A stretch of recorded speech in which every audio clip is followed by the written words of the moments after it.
low do we go versus patients sort of diluting themselves in terms of compounding range? So you're asking the pharmacist about proper techniques. So the big concern is everything I'm going to say is according to regulations and pharmacist perspective, is that we have highly regulated state board inspections as well as federal inspections. And so we also have very strict criteria on how we can proceed and how things can be produced, and then limits on time is when they're made. And so when we're starting to get into some of these ideas like, oh, well, this is how you can do the dilution, our biggest concerns as pharmacists turn into, well, what about antimicrobial effectiveness of these products, and are we going to be having microbial overgrowth, as well as accuracy and precision.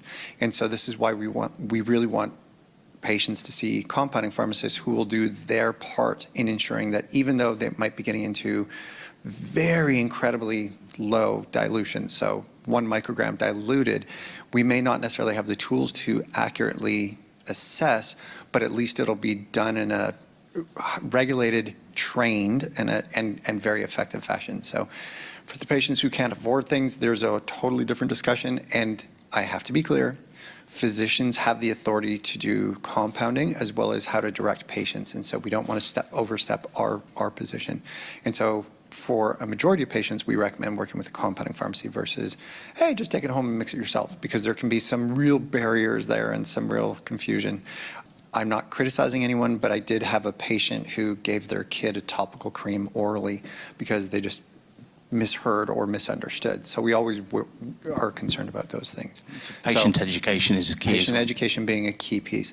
But again, with really great instruction, we can see patients benefit. But of course, we're going to, as the pharmacist, you're asking me, oh, you talk to a compounding pharmacy who will help achieve those in conjunction with the healthcare provider. If there's any compounding pharmacist who can compound nanogram and picogram. You know what, I remember 4 years ago, it was not easy to finding 1 microgram. So I know where there's will, there's way. And it's not even the compounding issue, it's an assay issue from my understanding. Yeah. But I think that the technology can catch up if there's a demand. I just feel so bad that when patients, I know LDN is one of the answers, but we're trapped because 1 microgram is, they're getting too much side effects. And I wonder, it's like, what would happen if we push it to 10 to the minus 12? I know some guys. That'll be excellent. Yeah.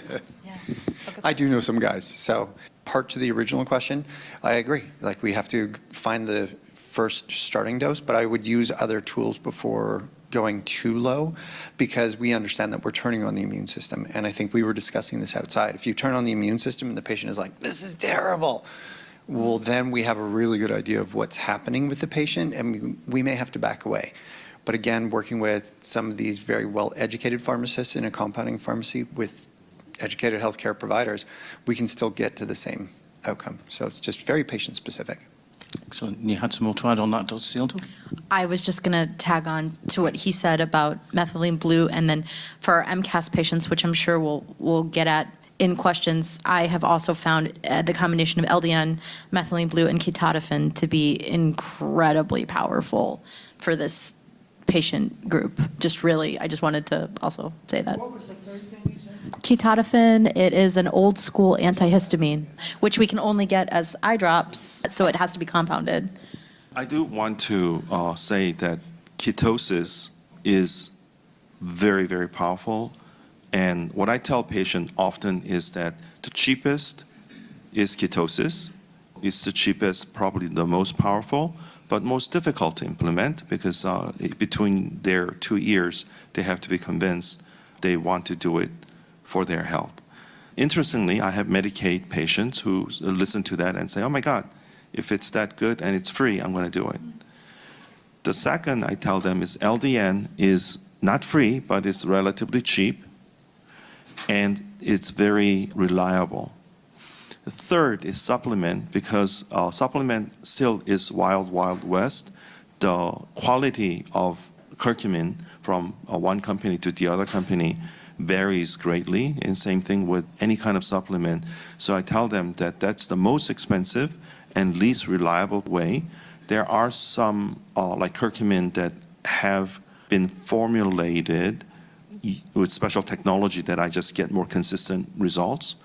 That I've seen that, and then I've seen, so I'm very, very brand specific, like omega-3 fatty acids, I want it to be triglyceride form, and again, very sensitive about specific formulation. Part of it is because it's very, very, it's really wild, wild west. If there was a way to compound some of the supplements, I would love that because of the consistency and the quality that the compounding pharmacists can bring to the table. Excellent.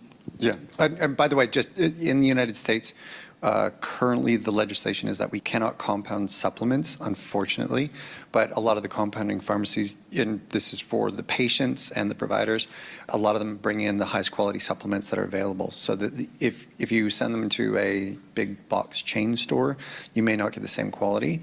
But if you send them to a reputable compounding pharmacy, they may have their own private label or even brand specific. So.